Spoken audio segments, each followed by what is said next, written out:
Hoje, né, a gente ficou escutando assim, né, a turma brincando, base eu nunca critiquei, pô, a base salvou o Atlético. Aí outros, mas eu continuo achando que a base não presta e tal.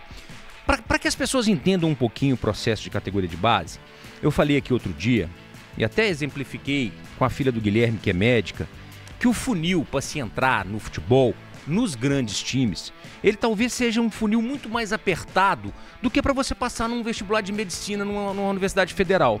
Porque esse vestibular que é feito no futebol, ele é feito a cada 6 meses. Se você entra lá no Sub-14 do Atlético e daí a 6 meses tem um jogador melhor com a sua idade naquela posição, você é dispensado, na maioria das vezes.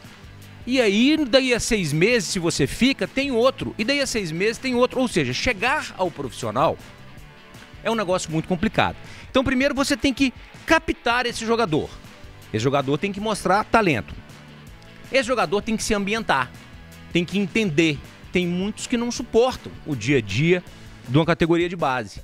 Principalmente aqueles que têm mais condição social, financeira, aquela que vem de casa. Esses, para se adaptarem, para se ambientar, é muito mais difícil do que o jogador que está ali buscando uma fonte de vida, está buscando realmente um prato de comida. Depois ele vai se formando lá dentro, né?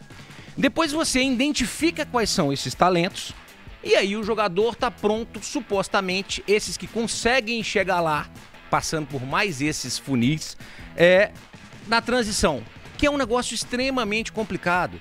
Não é fácil quando o jogador chega. Eu vi vários, o Guilherme viu vários que eram promessas e que a gente falava assim, esse vai jogar, esse vai dar retorno técnico, esse vai dar retorno financeiro. Depois ele tem que se ambientar ao profissional, que é uma outra pauleira. E aí depois ele tem que se consolidar. Então eu fiz uma lista aqui, Bob, com a ajuda do Bernardo Mota, que foi, né, analista de desempenho do Atlético, auxiliar técnico do Thiago Largue, conhece muito de futebol, agradeço, Bernardo. Ele listou pra mim aqui, ó, jogadores que surgiram. Gente, hoje a gente falar disso aqui, muita gente vai falar assim, mas ninguém presta. Mas na época era exatamente como Rômulo, Paulo Vitor, Alisson, Cadu, tá? Ramon, que veio de Nova Era. Wendel, Samuel Zagueiro, Batista, Alício, Paulinho, tem jogador que a torcida não vai nem se lembrar. Cheslon, o Edmar, o Dida, goleiro, pegava muito. Pedro Paulo, Yuri, Cho, o Wilson, foi campeão olímpico. Heron, Ralf, Lucas Cândido, Eduardo Volante, Leleu, Paulo Henrique, Marquinhos. Esses jogadores todos chegaram em cima e muita gente falou, pô, agora a gente achou o lateral, é o Cheslon. Agora a gente achou o ponta rápido, é o Marquinhos. Agora nós achamos o meio, é o Ramon Osni. Achamos o zagueiro, é o Samuel. Cadê esses jogadores? Porque a transição, ela não foi bem feita. Por quê? Esses caras entram pra jogar em 3 jogos. O Alisson, muita gente já disse que é um jogador que não presta. Esse Alisson aí pode tirar que não presta, não. Põe lá o Palácios que tá tudo bem. Eu quero entender, né, se a base tá dando resultado daqui a 1 ano. Aí a gente vai ver onde é que tá o Rômulo. O Rômulo foi vendido para Inter de Milão por 10 milhões de euros. Beleza, deu retorno. Vamos ver onde é que está o Paulo Vitor daqui a 1 ano. Espero que estejam todos no Atlético e jogando bem, para que o Atlético não precise recorrer a salários milionários, né? E invista na sua categoria de base. Agora, essa transição precisa ser muito bem feita. Então, nem terra arrasada, a base não presta, ninguém não sei o quê. O Milito disse que não tinha na base um lateral esquerdo. Eu cheguei a falar isso aqui. E nem tanto ao céu, né? A base agora vai resolver todos os problemas. Tem que ter calma e saber fazer a transição. Agora vai ter que ter, né? Que agora ele vai ter que arrumar um lateral esquerdo, né? O Scarpa tomou cartão amarelo. Vai ter que arrumar um lateral esquerdo. Alguém vai ter que jogar ali. Sem falar, né, Guilherme? Só pra complementar isso aqui, dos caras que passam, chegam e aí se machucam e a carreira acaba, né? Aí a gente vai lembrar de Sandro, a gente vai lembrar de Kerlon, a gente vai lembrar de Judivan, a gente vai lembrar, quer dizer, o cara ainda tá exposto a esse tipo de coisa, né? Quer dizer, o cara passa por todo o processo sim, e aí se machuca e Pronto. E O acabou. Gustavo Blanco, gente, eu contei aqui outro Gustavo dia, Blanco, eu nós contei estamos aqui falando que o Tite, né, veio para Belo Horizonte assistir um Atlético e Corinthians, quando ele era técnico no primeiro ciclo da seleção. Pô, no intervalo eu fui dar um abraço nele na cabine e ele falou: quem é esse menino que tá me impressionando? Que era o Gustavo Blanco, que depois das lesões sumiu. Dodô, Pois o Atlético teve um zagueiro que eu acompanhei muito bem na base, que eu achava muito bom de bola, que inclusive até se envolveu num lance com o Fred, quando o Fred jogava pelo Cruzeiro. Depois que ele saiu do Atlético, ele estava no Tupi, chamado Sidmar. Sidmar. O Sidmar claro. era um baita zagueiro. Baita eu falei, zagueiro. cara, esse menino vai subir. Aqui, mais um que a gente pode colocar aqui E nessa aí, lista. Sidmar. muitos problemas e infelizmente contusão no joelho não deixou ele seguir. Sem falar aqueles que se perdem mentalmente porque a transferência do jogador da base para o profissional tem um salto na qualidade de vida do cara também, que muitos não estão preparados. E aí o menino se perde, né? E, enfim, se não tiver uma estrutura, acontece como, sei lá, como o Claudinei, por exemplo, que era um cracaço de bola e não conseguiu lidar com isso e acabou, né? Enfim, perdendo a vida do jeito que perdeu. Ou seja, são tantas variáveis, né? Muitas variáveis. E assim, Bob. cara, o CJ falou mais ou menos isso aqui hoje. A falta de paciência é um negócio que chama atenção, né? Hoje a gente quer que o Alisson seja o maior jogador do Atlético e essa paciência, eu faço um paralelo com o treinador, né, CJ? O treinador brasileiro não tem a paciência que tem um treinador estrangeiro. O jogador de base não tem a mesma paciência que tem um jogador que vem de fora. Tem que se ter paciência e saber fazer a transição. Ô Bob, hoje fala, pela irmão. manhã eu até falei e vou complementar. Se quem ouviu de manhã, me perdoe repetir, mas acho válido. E os meus colegas, aliás, têm muito mais gabarito e conhecimento de categoria de base, de investimento de dentro do clube do que eu. Mas o que me irrita, Bob e amigos, é a efervescência coletiva da certeza absoluta.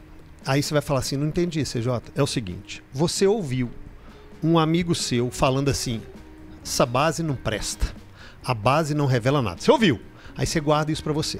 Aí você vai na pelada dos seus amigos e o outro escuta assim, essa base é uma porcaria. Aí de repente você fala, é verdade.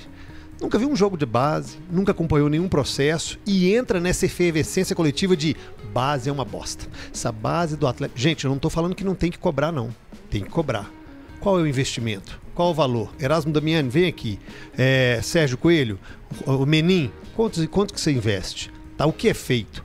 Tá? Só que eu percebo também que muitos, e não digo todos, que a unanimidade é burra, mas muitos querem que revele Neymar, Endrick, Vitor Roque, Estevão, e esquece que vários operários, mas vários operários, hoje eu fui a um dentista, grande amigo meu, Dr. Rodrigo Castro Albuquerque, professor da UFMG, de Itaúna, e ele estava lá fazendo a limpeza, ele falou comigo, eu tenho que pedir desculpa pro Savinho, e eu com o sugador, aí ele falou assim, eu xinguei ele demais, achava ele uma porcaria, hoje o cara tá lá na seleção. Calma, você na sua empresa, você acabou de formar, você acabou de pegar o diploma, daqui a 10 anos você vai ser outro profissional. Se todo mundo tivesse a paciência que tem com o garoto de base na hora que começar, é assim com um programa novo que está aqui na rádio começando, é assim como você no seu trabalho. Nós estamos sem paciência para tudo, cara. E a gente quer um imediatismo, e no futebol esse imediatismo ele é cruel. Ele é cruel. Ai, tá passando pano. Então que eu esteja. Vai lá no @CJOficial e fala que eu tô passando pano. Porque eu acho cruel como às vezes alguns garotos são lançados e a crítica vem a jato. E o elogio e a paciência a jegue. É isso aí. E assim, a mobilização para criticar é quase que instantânea, né? Mas para elogiar, bicho, dá um trabalho juntar gente, né? Eu sou um defensor da base, às vezes vou morrer com isso também. Às vezes vou errar muito aqui. Mas eu prefiro errar dando tempo à pessoa, dando tempo ao professor, dando tempo ao aluno, dando tempo. Eu quero ver mais. Desculpa, Guilherme, que só para completar aqui, que o Guilherme tá ali, não falou ainda. A gente não pode negar, tá, que os últimos 7, 8, 9 anos do Atlético, o Atlético revelou muito pouco. Isso é fato. Revelou muito pouco. E quando revelou, não soube fazer essa transição e na maioria das vezes não soube transformar isso em ativo financeiro, tá? Então, e ó, eu tô falando de um período que eu tava lá e que eu criticava lá de dentro, tá? Tô falando de 7, 8, eu tava dentro do Atlético. Então, assim, uma coisa é isso que nós estamos colocando aqui. As pessoas estão truculentas ao criticar, estão querendo, são imediatistas, e tem que ser agora, e o cara tem que ser craque. Isso é uma coisa que a gente tá aqui recriminando. A outra coisa é que a base do Atlético tem revelado muito pouco. E lembrando, Dodô, que quem revela é o profissional, a base forma. Quem revela é o profissional. Se você contrata, vou dar um exemplo, tá? Se você contrata o Sampaoli, que pede uma lista de 60 nomes e você dá, vou exagerar, e você dá 40 nomes, ele nunca vai colocar o moleque pra jogar. Ele nunca. Isso, pra oportunizar e pra revelar, depende do treinador, depende da hora, do momento do clube, depende de uma série de fatores que tem que ser colocado no balaio. Desculpa, Gui. E depende também da torcida. Porque olha só o que eu vou falar aqui, que foi meu destaque. O Palmeiras hoje comprou o Maurício, que foi do Cruzeiro, da base do Cruzeiro, que estava no Internacional. É a segunda maior contratação da história do Palmeiras, 10 milhões e meio de euros. Isso dá mais de 60 milhões de reais. O Maurício subiu para o profissional com 19 anos. E com poucos jogos no profissional, ele já começou a ser muito criticado, começou a ser muito vaiado pelas pessoas que pedem investimento na base, pedem revelação, mas quando o menino sobe, essas pessoas elas não têm paciência. E essa é uma palavra assim que ela é crucial, ela é fundamental para um garoto que sobe. Tem o período dele de amadurecimento. Olha o que o Abel fez com o Endrick lá no Palmeiras. Todo mundo queria que o Endrick já fosse titular desde o primeiro minuto. E o Abel foi segurando. O próprio Endrick chegou a se irritar com o treinador. E quando ele explodiu, foi parar no Real Madrid. Então tem todo um processo e é necessária paciência com os meninos. A torcida do Cruzeiro não teve paciência. E quem também não teve paciência foi o Filipão, né? O Filipão sugeriu que o Cruzeiro trocasse com o Internacional o William Potker.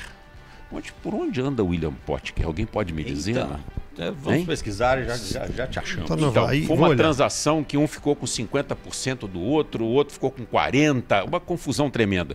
Na negociação de hoje, sobrou para o Cruzeiro ainda 25% do valor da venda do que o Palmeiras está pagando ao Internacional. Mas poderia ser hoje uma venda só do Cruzeiro para o Palmeiras de mais de 60 milhões de reais. Então assim, e também por erros de administração, e aí ninguém está dizendo que a torcida é a única culpada, ou todos os torcedores, longe disso, porque tem muito torcedor que sabe compreender, né? Mas aqueles torcedores que vão para o estádio e não têm a menor paciência, lembre-se que ontem o Cruzeiro estava tomando um sufoco no finalzinho do jogo. Eu não sei como é que a bola não entrou aos 42, 43, gol do Furacão. E quem é que definiu? Foi um garoto da base. E olha a emoção desse menino quando ele fez o gol. Está pronto para ser titular? Provavelmente não. Vai ter altos e baixos? Provavelmente sim. Mas é preciso paciência. E daqui a pouco o Vitinho está com a gente. William Potker está no Avaí. Está no Avaí. Progrediu bem o Potker. Legal.